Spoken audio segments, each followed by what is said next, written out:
Eu sou Padre Del Valle, e isto é a realidade do México. Há histórias que não são contadas em voz alta. São sussurradas na escuridão. Estão escondidas no silêncio de casas que parecem normais. Hoje, vamos abrir uma dessas portas. Vamos ouvir um desses silêncios. A história que vos trago não é ficção. É o testamento gravado de um inferno pessoal. Um ano inteiro de horror, capturado pela única pessoa que se atreveu a olhar. A vítima, a testemunha, a carrasca. Esta é a história da filha-irmã. Um título que congela o sangue. Uma descrição que encerra uma perversão que a mente se recusa a processar. Se é sensível às realidades mais cruas do nosso mundo, talvez este não seja o teu lugar. Mas se acreditas que a verdade, por mais dolorosa que seja, deve ser contada, então fica. Inscreve-te, não para aumentar um número num contador, mas para ser mais uma testemunha, para que o eco desta história não se perca no vazio, para que a indiferença não vença novamente. Vamos começar. Javier era um jovem jornalista. Ainda acreditava que podia mudar o mundo com uma notícia. Ou, pelo menos, expor uma pequena parte da sua podridão. Recebeu um e-mail numa terça-feira à noite. Anônimo. 3 frases. Tenho provas. Ninguém acredita em mim. Ajude-me. E um endereço. Um café anônimo no centro da cidade. Javier foi lá. Esperava um louco. Um mitômano. Encontrou uma rapariga que parecia um fantasma. Isabela. Não devia ter mais de 19 anos. Os seus olhos eram 2 buracos vazios. Não falava muito. As suas mãos tremiam ao segurar uma chávena de café que nunca bebeu. Entregou-lhe um disco rígido externo, pequeno, frio ao toque. Está tudo aqui, sussurrou ela. A sua voz era um fio prestes a partir-se. 1 ano da minha vida, 1 ano do seu inferno. Levantou-se e foi-se embora, sem olhar para trás, deixando Javier com aquele pequeno caixão digital sobre a mesa. Naquela noite, no seu pequeno apartamento, Javier sentiu medo. Não um medo físico, era o medo do desconhecido. O medo do que poderia encontrar naquele disco. Ligou-o ao computador. O cursor piscou sobre o primeiro ficheiro. Uma data. Exatamente 1 ano atrás. Clicou. O ecrã encheu-se com a imagem de uma sala de estar. A qualidade não era boa. A câmera estava fixa, escondida a algures numa estante. O áudio era fraco, cheio de estática. Uma família jantava. Um pai, uma mãe, um rapaz jovem e uma rapariga que não se via bem. Isabela. Parecia normal, demasiado normal. Falavam do tempo, da escola, mas o ar estava pesado. O pai, Ricardo, não olhava para a mulher quando falava. Olhava para a rapariga. Um olhar que não era de um pai. A mãe, Helena, via isso. E não fazia nada. O seu rosto era uma máscara de resignação. O irmão mais novo, Léo, mantinha o olhar fixo no prato, como se a comida fosse o único lugar seguro naquela casa. Javier avançou o vídeo. O jantar terminou. O pai levantou-se. Ao passar pela cadeira de Isabela, a mão dele pousou no ombro dela. E ficou lá, por muito tempo, apertando, marcando. A câmera capturou o rosto da mãe.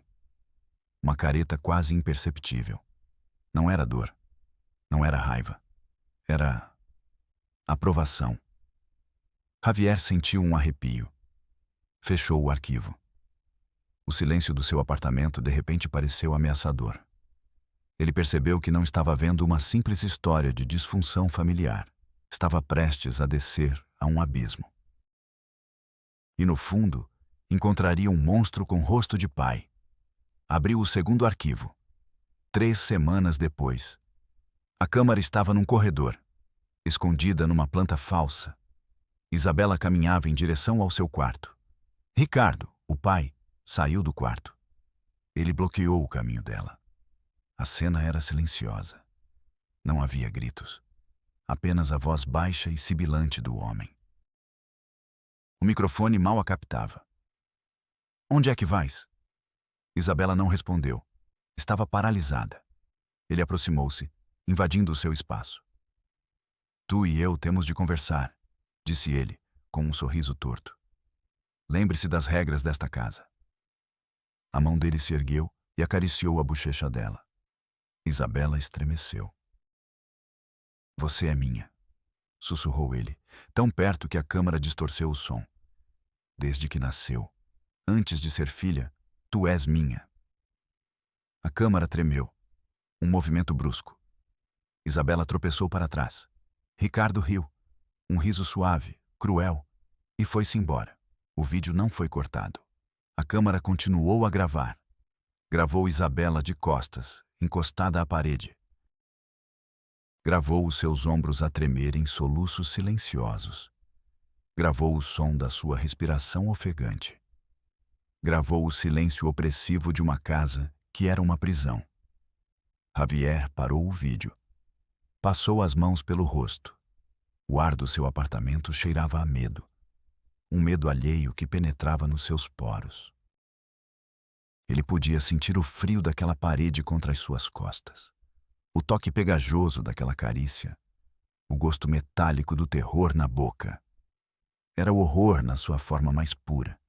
Aquele que não precisa de sangue, só precisa de silêncio e cumplicidade. Ele abriu outro arquivo. O aniversário do Léo.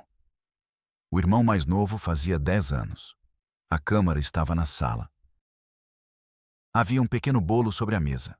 3 velas. Dezembro 11. 12.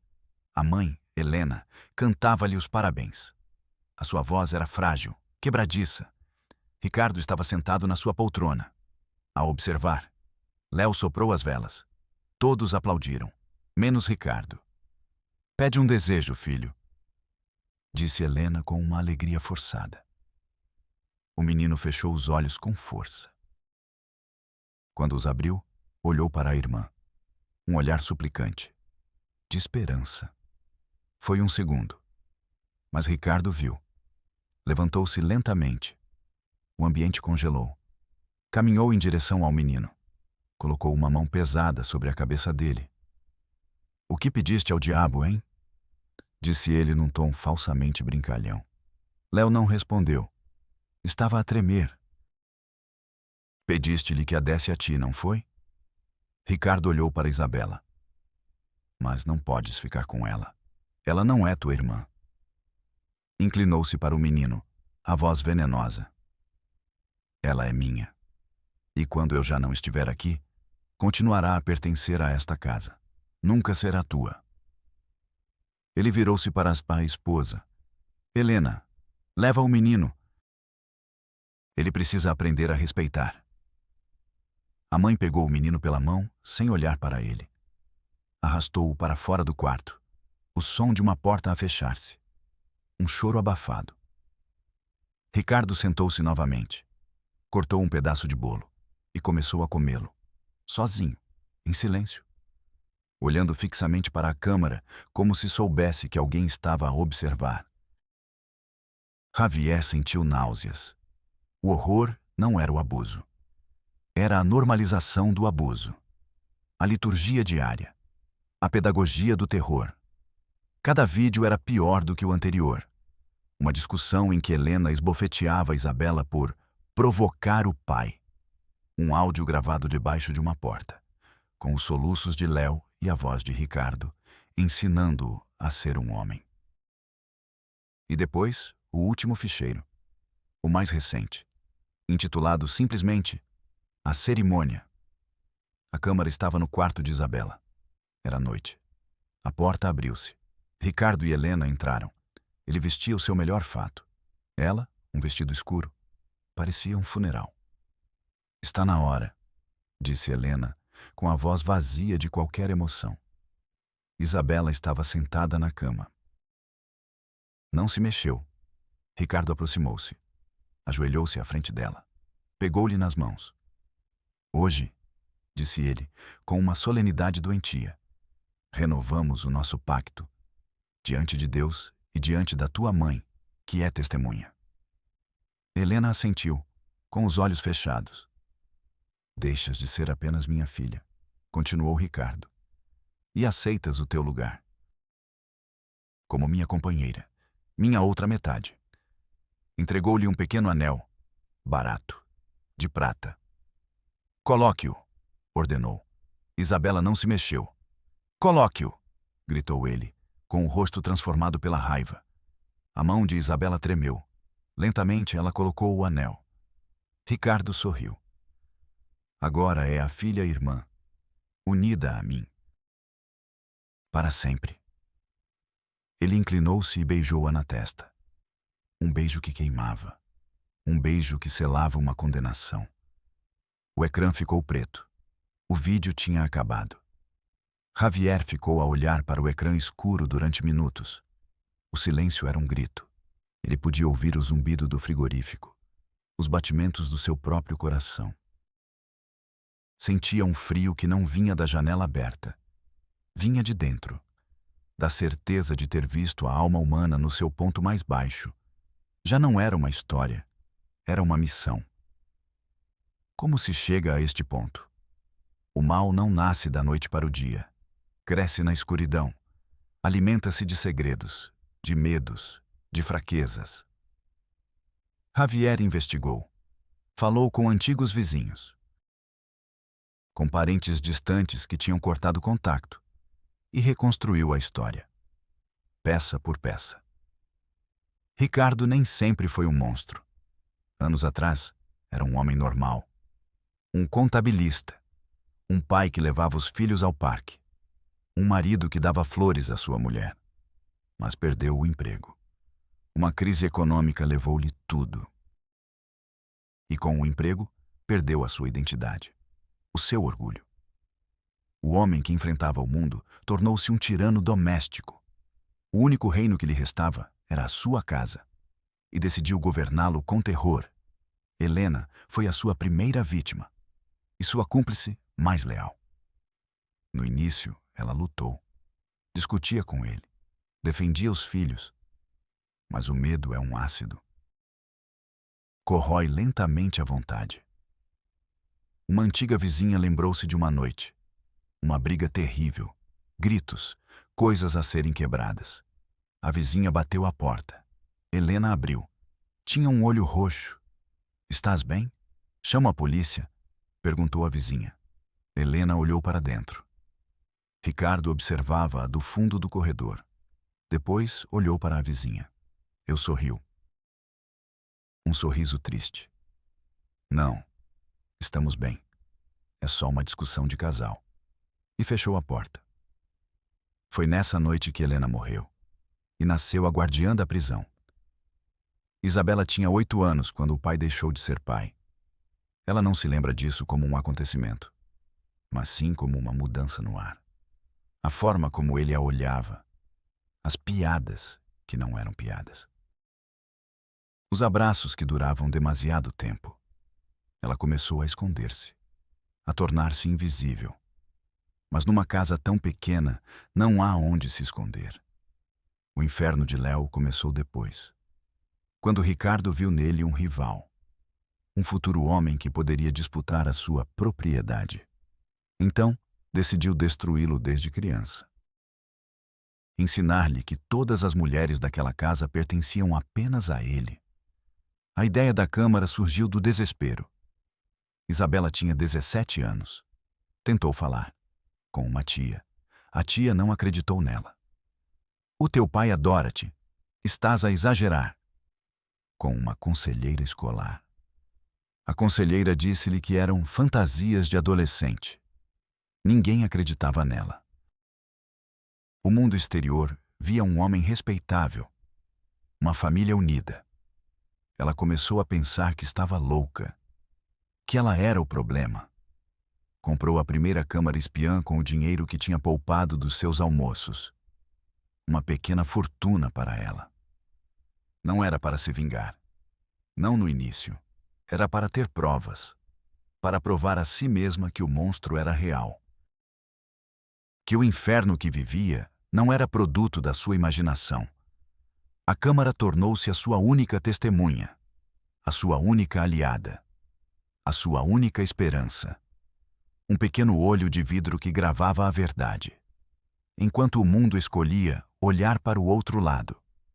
Com o disco rígido na mochila, Javier sentiu o peso de 3 vidas. O seu primeiro destino era óbvio. A polícia. A esquadra do distrito era um edifício cinzento e deprimente. Cheirava a desinfetante barato e desespero. Foi atendido por um agente com uma camisa manchada de café e um olhar de tédio infinito. Javier explicou a situação. Com urgência. Com a voz carregada pela gravidade do que tinha visto. O agente ouvia-o enquanto preenchia um crucigrama. Não levantou os olhos. Vejamos, jovem, disse, interrompendo-o. A vítima apresentou queixa formal? Não, ela tem medo.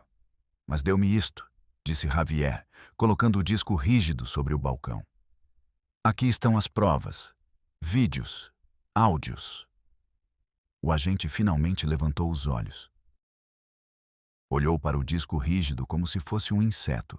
Soltou um suspiro. Olhe, sem uma queixa assinada pela suposta vítima, isto não é nada. É material anônimo. Pode ser uma montagem, vingança de namorados, sei lá. Você tem que ver. Há uma criança em perigo. Swing, insistiu Javier. Todos os dias há crianças em perigo, replicou o agente voltando ao seu crucigrama. Se a senhora quer denunciar, que venha. Quem assine o papel. É o procedimento. Empurrou o disco rígido de volta para Javier. Não podemos fazer nada. Javier ficou ali, paralisado. O sistema não estava a falhar. O sistema era isto. Um homem entediado. Um formulário. Uma porta fechada. Ele saiu da delegacia. O ar da rua estava pesado, poluído. A impotência era como uma pedra no estômago. Ele sentiu a mesma desesperança que Isabela deve ter sentido cada vez que pedia ajuda e encontrava uma porta fechada. Sua próxima parada: o Ministério Público de Proteção à Criança e Adolescente. Um lugar com paredes em tons pastel que tentavam esconder o horror que processavam diariamente. Conseguiu uma consulta com uma assistente social. Carmen, uma mulher de cerca de 50 anos, com olhos cansados que já tinham visto de tudo. Ela ouviu, com atenção, acenando com a cabeça, tomando notas. Javier sentiu uma centelha de esperança. Contou-lhe tudo. A filha irmã, a cerimônia, o terror da criança. Ele ofereceu-lhe o disco rígido. Carmen olhou para ele com tristeza genuína. Eu acredito em si, disse ela, e por um momento, Javier sentiu que a parede estava a rachar. Mas então, a profissional assumiu o controlo. Mas acreditar em si não é suficiente. O sistema precisa de outro tipo de provas. Há relatórios médicos de lesões? Testemunhas externas dispostas a depor? O abuso psicológico e o incesto são os casos mais difíceis de provar. É a palavra dela contra a dele. Mas há os vídeos, exclamou Javier. Vídeos gravados sem consentimento, disse ela, quase num sussurro. Um bom advogado poderia anulá-los, argumentar que foram manipulados, tirando do contexto. O seu olhar perdeu-se na pilha de pastas sobre a secretária. Cada pasta, uma tragédia. Olhe, disse ele, empurrando-lhe uma pilha de papéis. Preencha estes formulários. Descreva tudo. Podemos abrir um processo de risco familiar. Enviar um investigador. Mas será uma visita anunciada. Vão fingir que está tudo bem. É um processo longo, lento. Javier olhou para os formulários. Perguntas burocráticas para um horror indescritível. Quanto tempo? Perguntou. Carmen encolheu os ombros. Semanas, Meses. Temos centenas de casos. Centenas de Isabelas. Centenas de Léos. À espera. Enquanto o sistema preenchia formulários, Javier sentiu um frio glacial. A esperança se apagou. Ele estava em um escritório destinado a ajudar crianças, e lhe diziam que a ajuda levaria meses. Meses naquela casa eram uma sentença de morte para a alma. Desesperado, ele usou um contato que tinha na Procuradoria-Geral. Conseguiu 15 minutos com um promotor adjunto. Um homem jovem, ambicioso, com um fato caro e um sorriso que não chegava aos olhos. Javier foi direto ao ponto. Mostrou-lhe um trecho do vídeo de La Cerimônia. O procurador observou. O seu rosto não mudou, mas um músculo na mandíbula ficou tenso. Desligou o vídeo. Recostou-se na sua cadeira de couro. Isto é nojento, disse ele. Francamente perturbador. Javier esperou. O promotor juntou as mãos sobre a secretária. Mas, disse ele, e essa palavra caiu como uma pedra. O pai, Ricardo Montes. Eu pesquisei sobre ele. É um membro respeitado da sua comunidade local. Faz doações para instituições de caridade. Não tem antecedentes. Ir atrás dele com provas obtidas dessa maneira é dinamite. Ele olhou para Javier. O sistema judicial não é um instrumento de justiça divina, senhor jornalista. É uma arena de batalha. E eu não entro numa batalha que não posso ganhar. Seria suicídio para a minha carreira e não ajudaria em nada a rapariga. Então, o que fazemos? Perguntou Javier, com a voz quebrada pela frustração. O procurador levantou-se e olhou pela janela, para a cidade. Traga-me a vítima. Que ela venha aqui. Que preste declarações. Que se submeta a exames psicológicos. Que esteja disposta a sentar-se num banco de testemunhas e contar isto a um júri enquanto o pai olha para ela. Fez uma pausa. Se conseguir fazer isso, temos um caso. Caso contrário, só temos uma história muito triste. Era o xeque-mate. O sistema pedia à vítima destroçada que fosse uma guerreira invencível. Pedia à menina aterrorizada que enfrentasse sozinha o seu monstro. O sistema não procurava protegê-la. Procurava proteger-se a si próprio. Quando Javier saiu daquele edifício de mármore e vidro, soube a verdade. Não havia ajuda. Não nos lugares onde deveria estar. A polícia, os serviços sociais, a justiça. Eram apenas engrenagens de uma máquina indiferente. Uma máquina que não triturava processos, triturava vidas e arquivava-as em pastas de cores pastel. Restava apenas uma opção, a mais perigosa, a que mudaria tudo: a televisão. Na noite em que a reportagem foi ao ar, o país ficou em silêncio. A emissora de televisão, sob imensa pressão legal, concordou em transmiti-la. Os rostos estavam pixelizados, as vozes distorcidas, mas o horror era nítido. Não podia ser escondido. Mostraram a mão do pai no ombro da filha. Ouviu-se a sua voz sibilante no corredor. Viu-se o rosto vazio da mãe enquanto o filho chorava. A reportagem não acusava. Apenas mostrava e questionava. O que está mal de acontecer nesta casa? Por que ninguém faz nada? A explosão foi instantânea. No dia seguinte, a casa da família estava cercada por câmaras e viaturas policiais. O sistema, que antes era surdo e cego, de repente tinha uma visão de lince e uma audição perfeita. O procurador, que havia falado em suicídio profissional, deu uma conferência de imprensa, falando em tolerância zero. O agente do cruzamento dirigia o trânsito com uma nova e enérgica autoridade. A assistente social dos formulários foi citada como uma heroína que tinha detectado o caso. Ricardo foi preso. Helena também, como cúmplice. A máquina, envergonhada publicamente, começou a mover-se a uma velocidade assustadora. A justiça, que estava adormecida, acordou furiosa. E Isabela? E Léo? Foram levados para um lugar seguro, longe das câmaras, longe de tudo. Não houve um final feliz de filme. Não pode haver quando as cicatrizes são tão profundas. A última vez que Javier viu Isabela foi através de um vidro, num centro de acolhimento. Ela estava sentada junto a uma janela, a olhar para a chuva cair. Léo estava ao seu lado, a desenhar num caderno. Pela primeira vez, o menino não olhava para o chão. Isabela não parecia vitoriosa, nem mesmo aliviada. Parecia em paz, uma paz frágil, quebrada. A paz que vem depois da guerra, quando tudo foi destruído, incluindo uma parte de si mesma. Ela tinha conquistado a sua liberdade.